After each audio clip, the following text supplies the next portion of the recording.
Let's start reaction with a gentleman who has spent much of his career with the U.S. economy, particularly in the area of oil and energy. Daniel Yergin is with us, CNBC Global Energy Analyst. He's the author of The Prize in Commanding Heights. Mr. Yergin, thank you so much for being with us. A pleasure.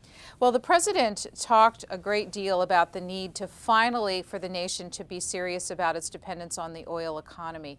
Do you think that we have the political will for it right now? I think the determination is there, but the dominating issue right now is the overall economy.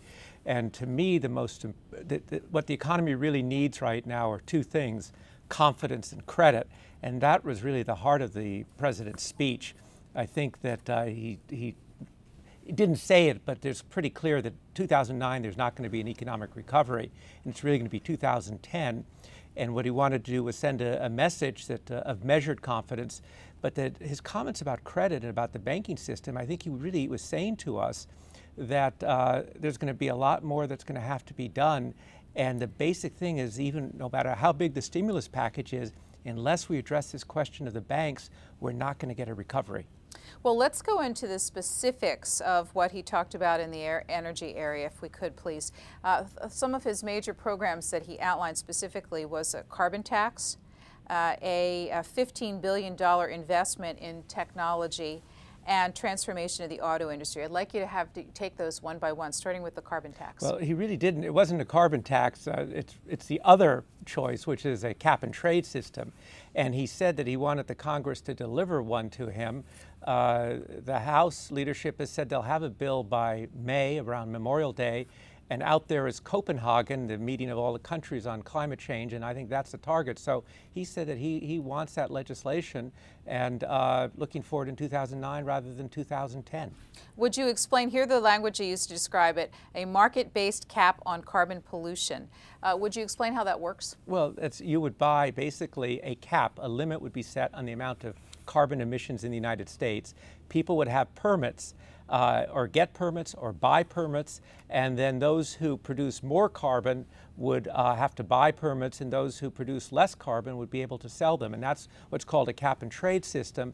And that is the dominant, although people are talking about a carbon tax, that's the dominant thing on the agenda, and that's what he said he wants. How does that kind of system do what the president said his goal is, which is driving the production of more renewable energy? Well, it changes, basically what it does is it puts a price that's not as evident as a carbon tax, but it puts a price on heavier carbon producing energy, and thus changes the price dynamics between traditional energy and renewable energy, and makes renewable energy more competitive. And the idea here is to jumpstart the market. And he talked about wanting to lay the foundations for a big clean energy business in the United States. $15 billion a year to develop technologies like wind and solar power, advanced biofuels, clean coal, and more efficient cars. And things that we haven't thought about yet.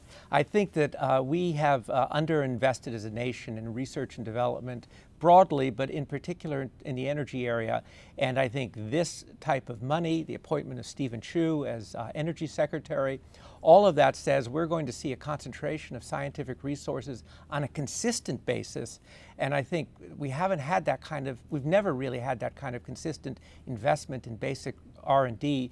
And I think you spend that kind of money over a period of 10 years, people find careers in that, and we will see things that we don't expect to happen from it. And finally, the president talked about the re-energizing of the auto industry as part of the energy program, but he also talked about the need to rebuild the auto industry as part of the economic recovery. Are the two goals in concert with one another? Well, I think it's tough. I think it's a very tough situation. The automobile industry was finally knocked flat on its back last summer when oil prices got to $147.27. And it's going to be a difficult process of recovery. So it's a lot to both try and move it into a whole new set of cars, which take 5-6 years to bring on, and at the same time stabilize it. But I think that's going to be the price of the kind of investment that's going to be made. And we've seen that they've set up this committee now to coordinate the bailout to the automobile industry. So that's going to be a big focus of how to do that. But behind that is this whole drive to shift more towards electric cars of one kind or another. And between the electric car, the what you're talking about in Detroit, the so-called smart grid, renewable energy, there's this whole nexus, which is where we're going to see an awful lot of money, billions and billions of dollars invested in over the next few years. As you said at the outset, it sounds like an ambitious agenda in a year with the most difficult economy we've had in several generations. So interesting debates ahead, it sounds like. Indeed. Thank you so much for being with us tonight. Daniel Yergin, you can find his work available widely in bookstores, and you can also watch him regularly on CNBC for energy analysis.